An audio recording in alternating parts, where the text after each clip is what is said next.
Bonjour à toutes et à tous, c'est Katsuki. On se retrouve pour une toute nouvelle vidéo.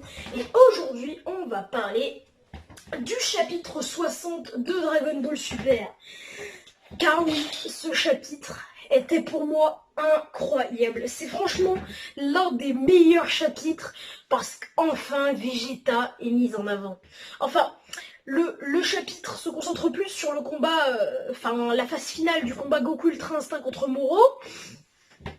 Et à la fin, Vegeta est bien mis en avant et ça j'aime bien parce que des séquences comme ça avec Vegeta, on en a eu très peu et ce scan est vraiment incroyable. Donc le scan commence avec visiblement Goku qui donne tout ce qu'il a, hein. Il est presque à bout de force. Donc le combat repart, même si on pensait que Goku avait perdu dans le scan précédent, le combat repart.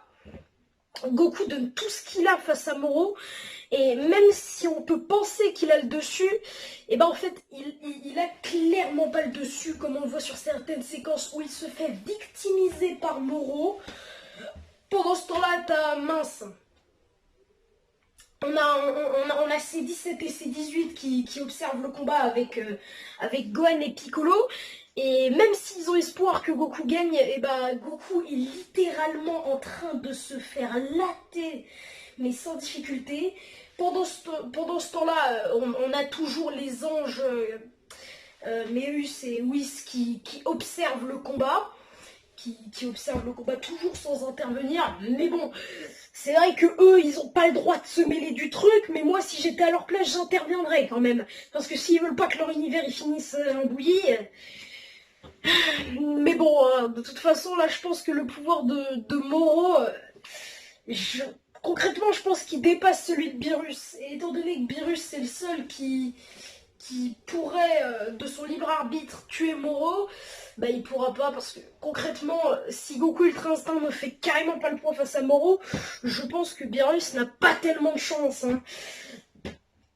Et pendant ce temps-là, on a Vegeta toujours en train de s'entraîner sur la planète Yardrat, qui commence à se dire qu'il faudrait peut-être que j'aille sur Terre. Du coup, il demande aux Yardrat s'ils peuvent le téléporter, mais ils lui disent qu'en fait, ils peuvent pas pour je ne sais plus quelle raison. Du coup, Vegeta, il leur dit « Apprenez-moi le déplacement instantané rapidement ». Donc, Vegeta essaye d'apprendre le déplacement instantané, il se téléporte, il arrive dans une poubelle, c'est drôle. Mais en attendant, il faut qu'il se dépêche d'apprendre parce que là, Goku s'est malheureusement fait mettre hors service. Et là, du coup, c'est C17 et C18 qui se battent contre Moro, toujours avec des remarques de Piccolo et de Gohan. Mais bon, c'est pas ça qui va changer tout le scan. Donc, Goku, qui s'est totalement fait latter la gueule, qui n'a plus l'Ultra Instinct, Goku a perdu ce combat. Et franchement, quand j'avais vu Goku revenir de son entraînement avec Beerus, il était tellement en confiance que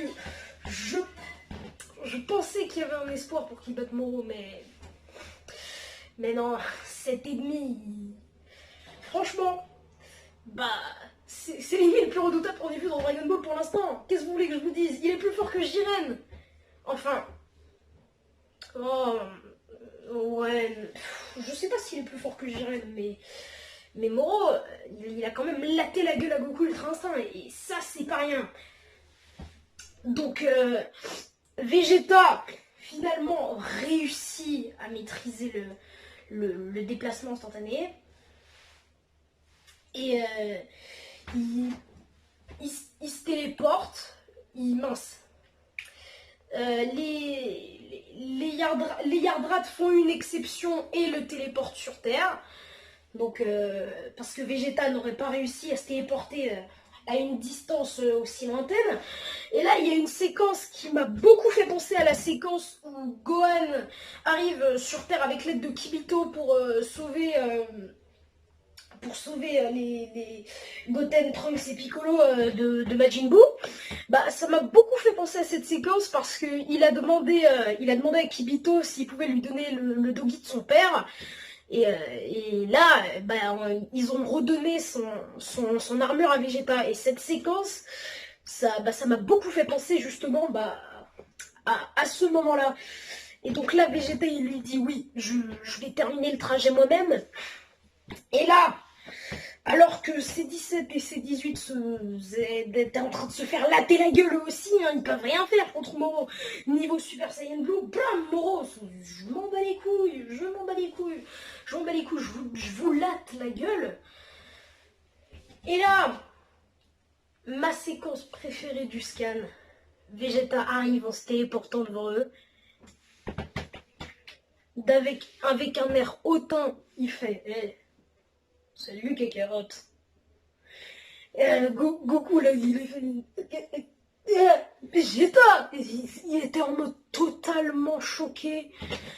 Et là, Vegeta, il passe en SSJ Blue, mais pas n'importe quel SSJ Blue, puisque c'est l'équivalent du Super Saiyan Blue Evolution dans le manga.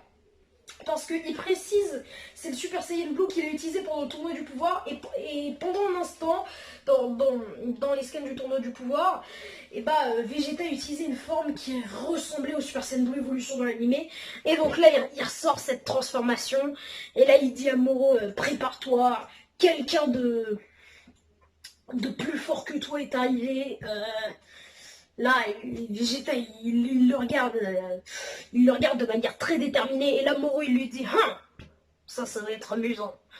Et là, il se fonce dessus. Et à suivre dans le prochain scan. Donc bon, c'était pas vraiment une review parce que je suis pas entrée dans les détails de tous les dialogues qu'il y a eu. Sinon, ça m'aurait bien pris plus de temps que 6 minutes 45. Hein. Du coup, franchement, je pense que pour les prochains scans, vu que là, ça annonce du lourd, je ferai des reviews plus longues, parce que là, c'était pas vraiment en détail. Hein. Enfin bon, quoi qu'il arrive, j'ai adoré ce scan, j'attends la suite avec impatience. N'hésitez pas à me dire en commentaire si vous l'avez lu, ou même si vous suivez encore Dragon Ball Super, parce que dans mon entourage, il n'y a pas beaucoup de gens qui suivent encore Dragon Ball Super.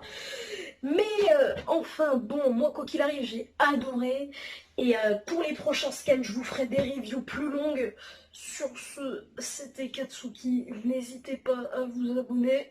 Moi, je vous dis à la prochaine pour de nouvelles vidéos. Allez, à plus.